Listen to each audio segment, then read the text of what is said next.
All right. So let's get started. So our agenda tonight is, well, we just did some introductions and we're going to go over kind of the basics of the traveling school. We'll look at a couple of we'll look at sample itinerary and kind of where we go. And then we'll kind of dive into a typical day. And we put typical in quotation marks because there is no typical day at the traveling school. Every day is different, which is true. Um, but I also want to call attention real quick um, to this photo. This photo is of our current group of students. So yeah, this is when they were in the Okavango Delta, I think, right? Is that right? Or somewhere in Botswana. In Botswana, Chobe National Oh, Park. Chobe on the river. Yeah. Okay. Yeah. And so this was they're pointing at I think mostly elephants and then some other things in the background. Yeah. Whatever that one of their oh good. Yeah. We're gonna have some barking dog. Yeah. Yeah. So let's see. Great. Yeah. So I introduced myself. Mary Munford, academic dean. Aunge's here. She's the head of school. Let's see. All right. Aunge, go ahead with our mission.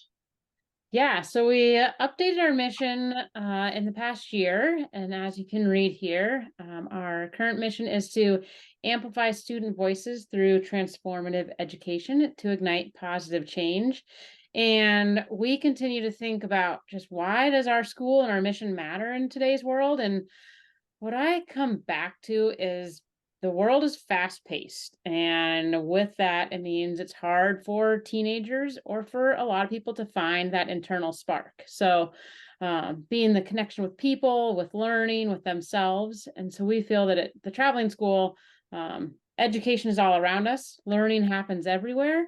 And at the heart of this learning is students finding out what they're capable of. So we've got classes and critical inquiry, but more so our school's about showing and helping students find the confidence to speak up, to trust oneself, to make good decisions, and to slow down and listen to others to find their connection. And then, so the way that we do our mission, our strategy is to cultivate collaborative, inclusive learning spaces that empower young people whose voices might otherwise be silenced on the basis of gender. So yeah, the nuts and bolts here. Call ourselves an inclusive all girls school. So students whose voices have, yeah, exactly. Traditionally not been heard very loudly. And ages 15 to 18. So that means 10th, 11th, and 12th graders. In the fall, we go to Southern Africa. In the spring, we go to South America. And the heart of this is experiential place-based learning. So we're technology light. You won't have your cell phone. You won't use a computer very often. You really are fully immersed in the places where you are and in the group that you're with. So you're learning about the environments and communities and cultures you're encountering. Yeah.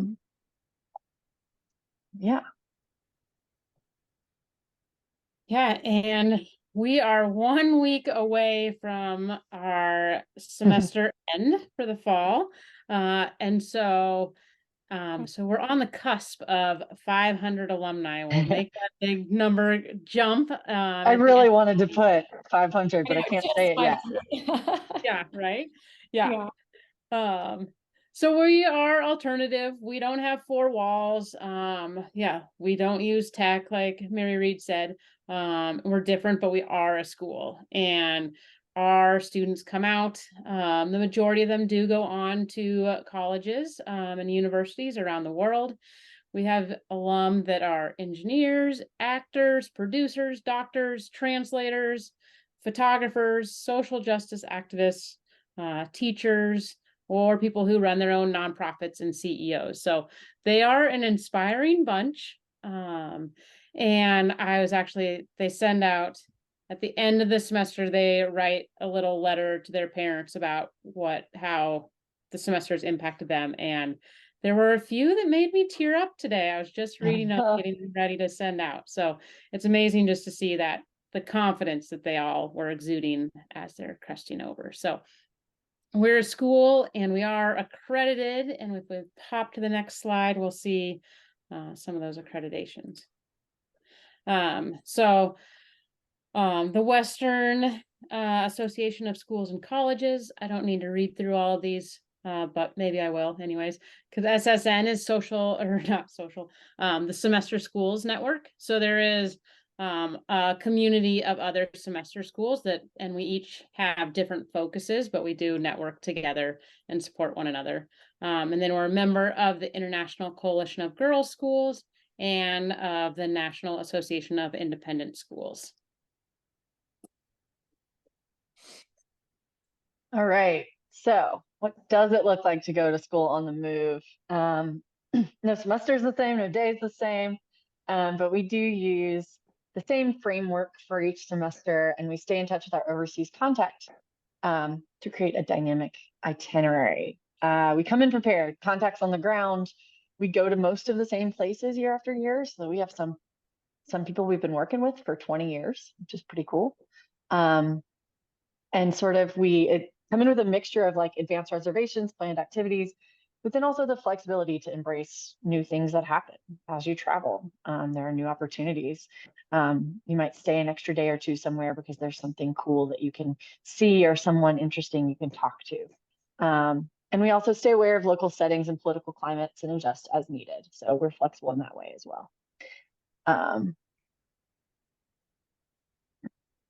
So we will start with what grounds us. So this is what's the same across South America and Southern Africa semesters.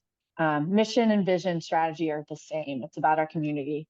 And our 4 pillars are constant. So experiential academics, which is place-based learning grounded in where we are. So that's African history or South American history. It's reading books from authors where you're traveling, and doing science. So like I showed the picture of elephants earlier. They did an elephant study in environmental science class. So really engaging in the area.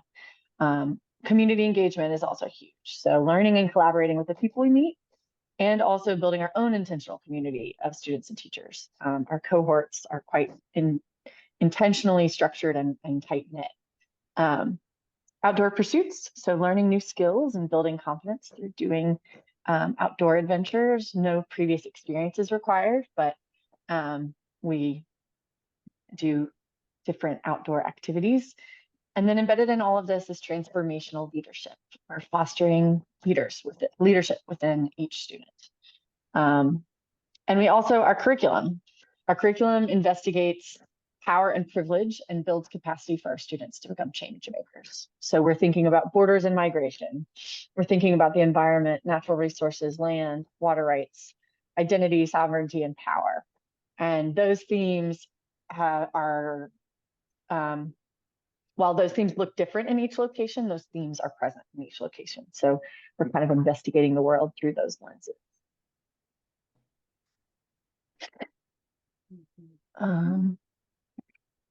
And I popped in the chat earlier a link to YouTube, which does have some of our previous webinars. And one of those does focus more on the academics and what that looks like. So we'll kind of gloss over that a little bit, and more so focus right now on where we go.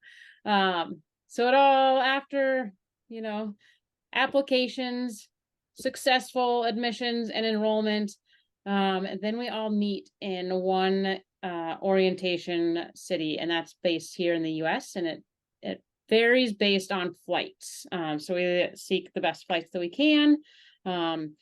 Students fly either with a parent or guardian or on their own to that city. We pick them up at the airport and then start to get ready. So that's where the whole group comes together, is in this it's kind of an awkward just meeting in a hotel for the first few days, going through all these pack checks, and all of that, and then flying onwards to the places that you see all the cool photos from. So I mentioned in there, but I want to clarify, parents and families are welcome to join at this location. Totally optional, but it's a way to get acquainted with other families, see some of the faces that your child will be traveling with, and then, yeah, and those final goodbyes. So as a school, we spend 1 to 2 nights in the hotel. Like I said, going through pack checks, making sure everything made it into the bag, because it's easier to fix in the US than it is once we get to a rural destination. We do some orientation sessions, and the day is really fluid. We just have to allow for people to come in, and the hiccups that can happen with those travel times. So it's a funny day to look back on after 105 days or 15 weeks altogether, because this is where everybody's just getting to know one another. And after 15 weeks, you know every item in everybody's pack, you know their sense of humor, their handwriting, their interests, all those pieces. So it's just hard to imagine that this happened, yeah, pretty recently in that big, long time span.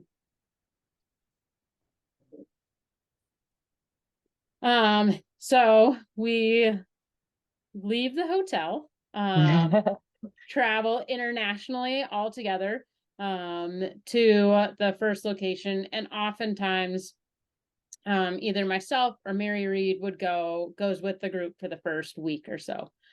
This picture here is in the Western US. And so a long part of orientation is community building. So sure, it's, learning about the norms and the expectations and starting classes, but it's also about settling in and learning how to support one another on here. So this picture is that person up in the air is blindfolded. Everybody on the ground is trying to give them good instructions to make it across the lily pads on that ropes course. So that's off in the Paradise Valley, since you all are at Bozeman. So you'll know that zone. Fall semester, their first big undertaking in the outdoors is a 2-night rafting trip on the Zambezi River. And then spring semester, they spend their first days at an organic farm, and then they head off to it alternates between a river trip or a backpacking trip first as their outdoor experience, initial one. Thanks. Yeah. Yeah, and then getting started in your first classes. So we usually start classes in the first location where we are to kind of get everything going before we get on the road. And we can share a link to our curriculum guide that has lots of information. Awesome. And so some of class will look familiar. You'll have discussions, you'll be reading books, you might have a test or two, you'll write essays, all that kind of stuff. And then some will look really different. So yeah, like this photo is from our Western US semester a couple of years ago, and they were observing wildlife in Yellowstone, I think this photo was from. So these are the classes that are standard across our curriculum. Everyone takes honors literature and composition, honors environmental science, statistics or advanced financial algebra, depends on the semester, what math we offer. Honors history and politics, honors global studies. We have Spanish in the spring, but the spring only. And then leadership and life skills and physical and outdoor fitness. So we create our curriculum. So, you're probably not going to see any big textbooks that, are from Harcourt Mifflin or whatever. We are creating textbooks based on the material that is relevant to the areas where we're going. Most classes are as a whole cohort as well. So you are in classes with pretty much your whole group most of the time. The exceptions would be Spanish or math usually. And often we try to do interdisciplinary learning, because turns out the world is not divided neatly into subjects. So our classes cross over and get interdisciplinary. And while it may look different, it is truly rigorous. It is, our students are living their learning and really engaging in their academics in a totally new way. Yeah, so in the beginning, you might remember Mary Reid said we do sophomores to seniors every so often, with some freshmen as well. And so once you're at the traveling school, like Mary Reid said, everybody's in the same classes. So they're collaborative, they're engaging, and they're also individualized. So the teachers are looking at each student's growth and supporting them while using the same curriculum. So students are all participating in discussions. Here they are all, I'm not even sure what they're doing, but you can see they have small whiteboards. So sometimes it's a really active discussion just with the students. It means it's a mixture of, listening and sharing, and then diving into some tough topics. And we know that students come from a range of backgrounds.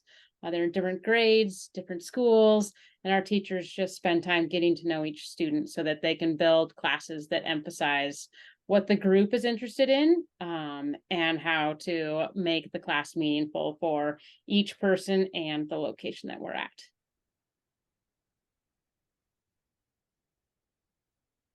Oh yeah, this is our current group. Cool. Yeah, there they are again. So I don't know, Sydney, are you leaning one way or the other, or is it just pure curiosity right now? I mean, mostly curiosity, but Yeah. Yes, it would be really cool. Yeah, cool. Yeah, so the fall semester, I'm probably skipping ahead a little bit more, but this is in a place called Elephant Sands. So they get up close and personal at this. This location in particular it used to be an old hunting camp. So these watering holes, elephants were basically lured in there. And this, I'm talking like early 1900s. And now it's a conservation area, it's a campground. Elephants are incredible animals that have amazing memories and large families. So they know that watering holes are here.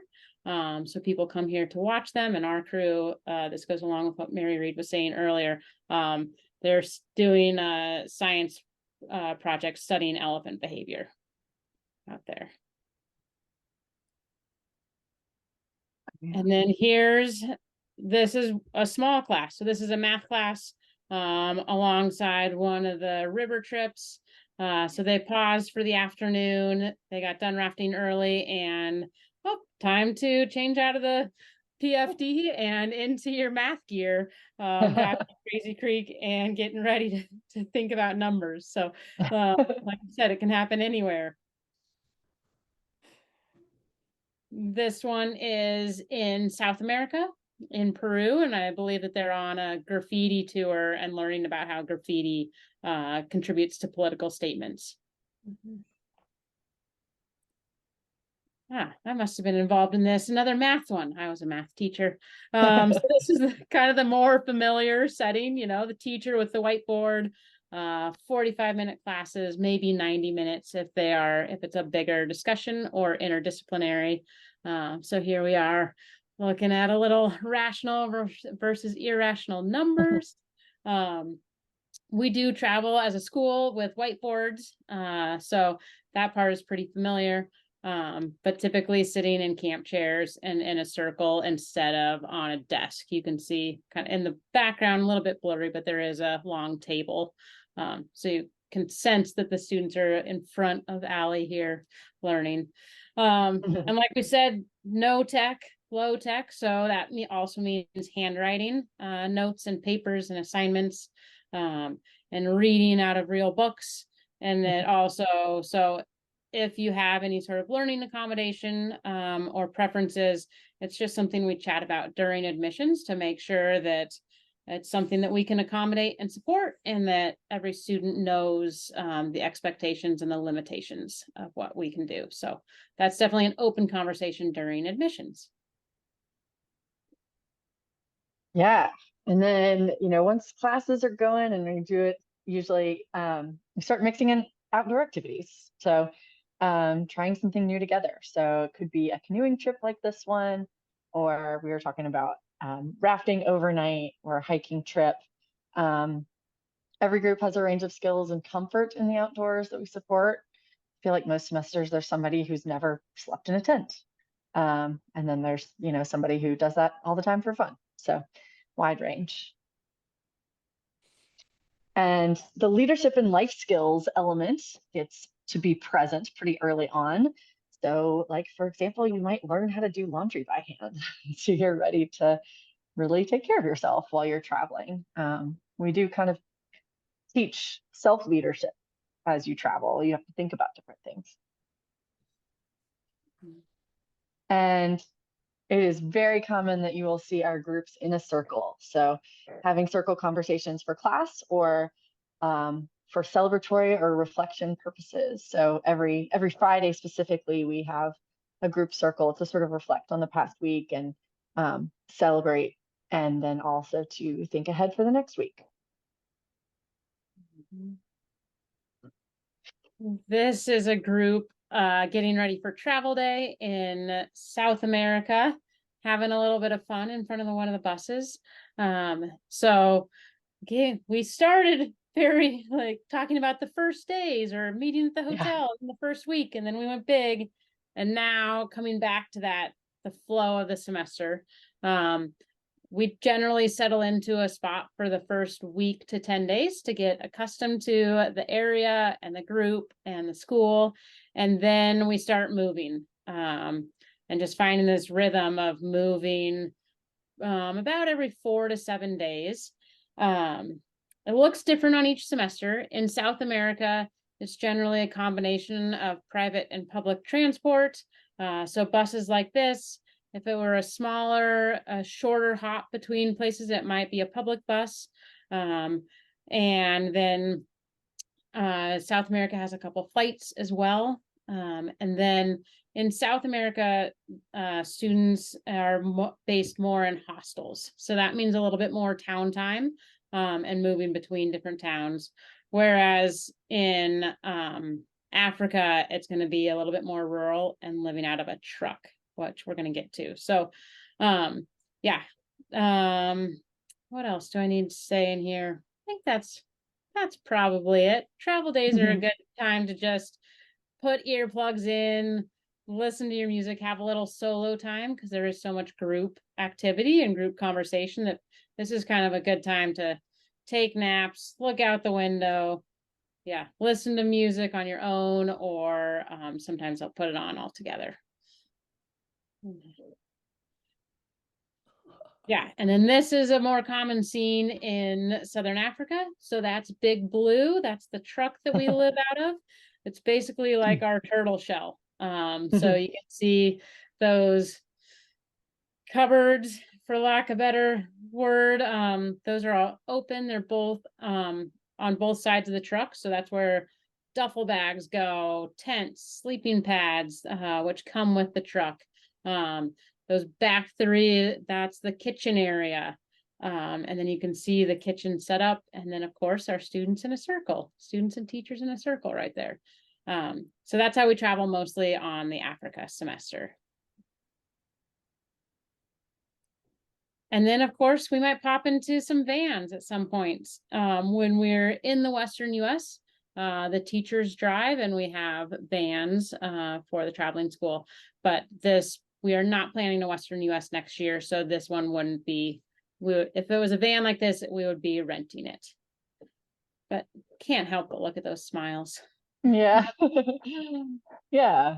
And then just like travel looks different, day to day or semester to semester.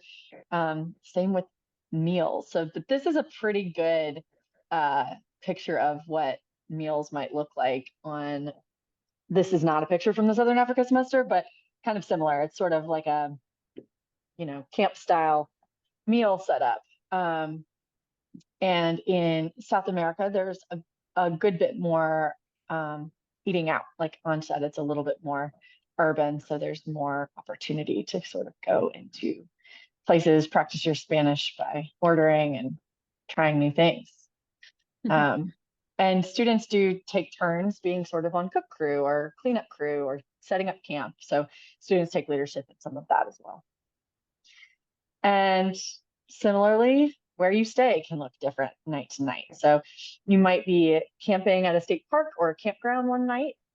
This is a photo of a Southern Africa semester, and those are the tents that travel with the truck. or you might be in a hostel with kind of bunk beds set up like this. And you could also, sometimes we do like a small group homestays as well.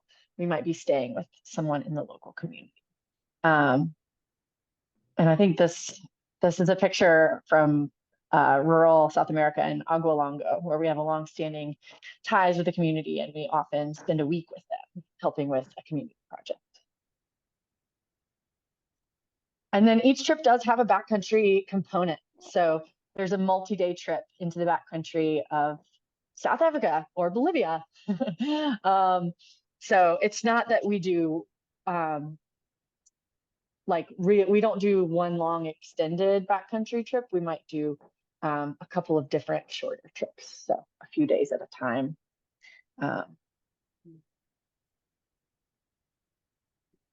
Oops, hold on. There we go. Yeah, so it's a 15-week expedition. It's definitely in and out of front and back country. And the days at the traveling school are pretty scheduled. So guessing, like we said, you're getting the vibe that there's no typical day. And that's why we need these whiteboard schedules to guide the day. So each week is a mix of class days and activity days or academic activities. So it could be going on an interactive tour of a mine one day, maybe then following up later on, meeting with mine workers' families and seeing what it's like to live in a mining community in Bolivia. And then you could go on a rafting trip and do math class on the banks like we were talking about. So it's not Monday through Friday with weekends. It's school happens when it's the place for school, and other activities happen when we can make the most of our setting by going out and about into a community or out into the mountains. So you could do a math test on a Saturday and go sandboarding in Namibia on the sand dunes on a Tuesday. And yeah, so you can see here, this is one of our past teachers holding up one of the whiteboard schedules. A teacher presents this each night for the first part of the semester, and then students become student leaders and they start to make the schedules for the day with the help of the teachers. And then a little bit more explicitly on the side, typical day, a little bit bigger. That's just an example of what it could look like in there, and giving you a little example of what history class could look like, then going to yoga in the park in the afternoon, following it up with an afternoon walking tour in Cusco with one of our local guides and friends. And then finishing the evening, we always, typically Sunday through Thursday, there's always a study hall after dinner. And then we always have a set bedtime. And this is just where voices are out, lights, headlamps can stay on, but a time for people to definitely have some quiet time, whether to go to sleep or journal or finish up a little bit of work.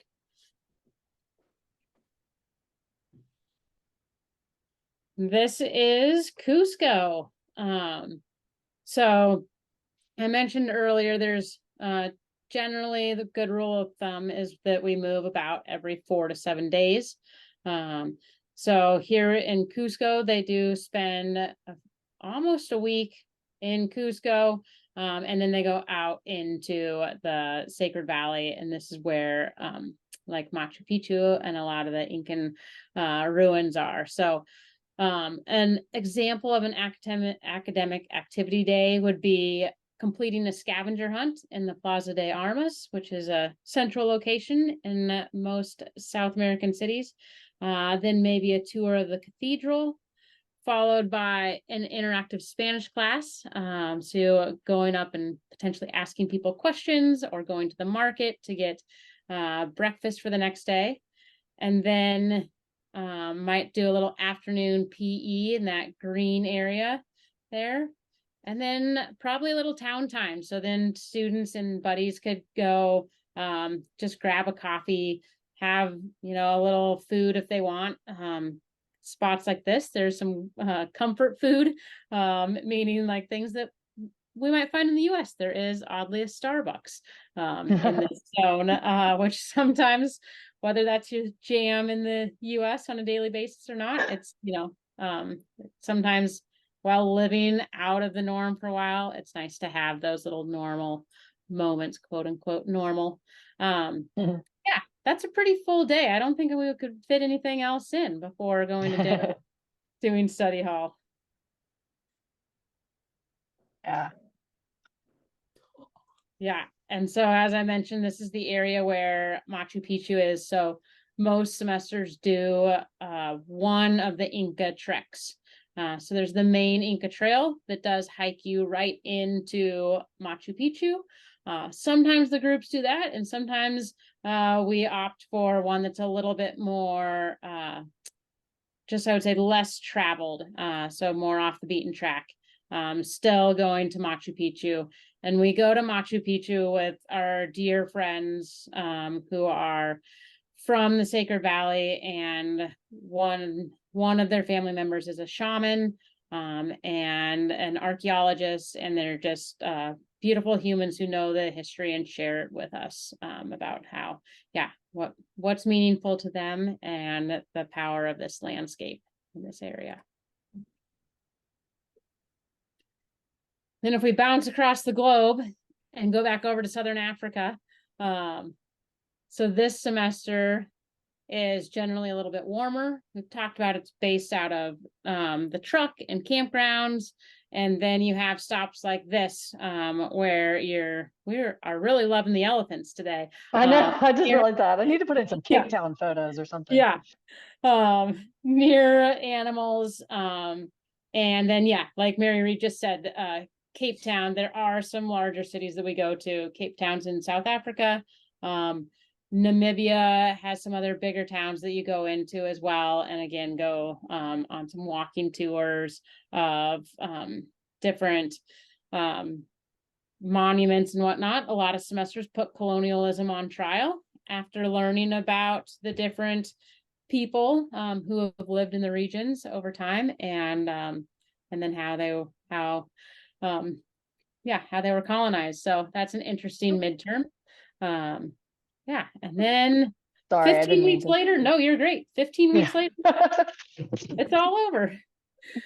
Yeah. I had one more thing, Mary Reid, before you. Yeah. So I mentioned in there that the Africa semester is a little bit warmer, and based off the truck. The South America semester then is cooler, so more, I would say, like 50s to 70s as typical daytime, and then they spend more time up high in elevation, and that's what made me think about it. Here's what Mary Reid's going to chat about. Yeah, so we always wrap up the semester intentionally. We have finals and we celebrate that, do some sort of special expedition. So pretty sure our students are leaving on their expedition tomorrow. Is that right? Mm-hmm. Yeah, nice. So this. Oh, you muted yourself. Sorry, I don't know how I did that. You got to have some kind of Zoom moment. Yeah, so this photo is in South America. So they often celebrate finals with a mountaineering trip in Bolivia. Students work together as they attempt to summit a peak. They learn how to use crampons, ice axes, travel on snow. It's about the journey, and this journey might start as early as 3 a.m. But this is really when it kind of all comes together, like new confidence, trying something new. You might be out of your comfort zone, but you are building communication and leadership skills with a group that you now have been with for 15 weeks and you really, really trust. In South America, we often culminate with climbing and rappelling activities, and then an overnight hut trip. Or other semesters in Southern Africa have finished up with surfing or scuba diving. My semester finished up with some scuba diving. And yeah, so then we're also thinking thoughtfully about the transition. So as the head office, we had a Zoom with parents last week to kind of talk about what transitioning home might look like for their students, and students are thinking about that with teachers as well. Trying to think, you've been so close for 15 weeks without cell phones. Now you're about to go back to the land of cell phones and you're separated. Are you going to text? Are you going to have a group chat? Like, how are you going to do this? And so we try to sort of have some of those conversations so that students aren't just blindsided by walking back into the outside world. And as I said, we have, finals. So sometimes it's a poster project, sometimes it's a graded discussion, sometimes it's an essay, sometimes you're putting colonialism on trial, like Aunge said. The student's doing a presentation. And this is kind of a common thing. You might be making a poster, but then you're putting it up on wherever you are. You're not worried about not having a classroom. And then you're on the plane with your group, most likely back to that same airport where it all began. So this is a group from our Southern Africa semester, about to get back on the plane. And so you would take your international flight again all together, and then you get on your separate flights once you get back to the US. So, all right, just for a quick overview of the admissions process, if this all sounds exciting and good. So before I say anything, of course, you can always ask us questions. Step 0 could be ask questions, get information. We're happy to connect you with alumni parents, especially in the Bozeman area. We have tons. So happy to put you in touch with folks that have been through this as students or as teachers. So our priority deadline is February 15th. So really want to get in your information by then. It's a series of, like information, your address, your name, and then also short and long answer questions. So no big long essay, nothing too scary, but we're really looking to get to know you and hear your thoughts. And next step is talking to your school. So starting to get a transcript and an academic credit transfer form, which is really you figuring out with your school how this will map onto your greater 4-year academics. Like I've said, plenty of students at Bozeman High have made this work, and they've all done it a little differently. So that's something you would want to talk with your counselor about. And get 2 recommendations. So we ask that at least one of these is from a recent academic teacher or current academic teacher would be awesome. But the second could be from a coach or another teacher or an employer, a mentor. That one can be a little more flexible if, we have people who are on dance teams and their dance coach does a recommendation, and that's great. And if relevant, you also apply for scholarships. So we have FACTS, which is sort of like FAFSA, but for high schoolers. So if you're applying for a need-based scholarship, we do grant them by need. And this is also super, super important to get done by February 15th, because some of that timeline is out of our control. The FACTS website kind of manages it. So that's important. Not on this list is once your application is in, once we've got your recommendations, we'll do a student interview. So then we get to know you a little bit. That would be likely over Zoom, and just a chance for you to get to know us as well. Like we kind of talk about different things you might want to think about before getting into a semester with us. Okay. And then do I do this through just inquire? Is that how I get a hold of you? This message you Sure. I would use, go ahead. I would use the Okay. admissions email, admissions@travelingschool.com. And that'll come to either me or Hayne. Okay. And we can make sure your request or question gets to the right person. Awesome.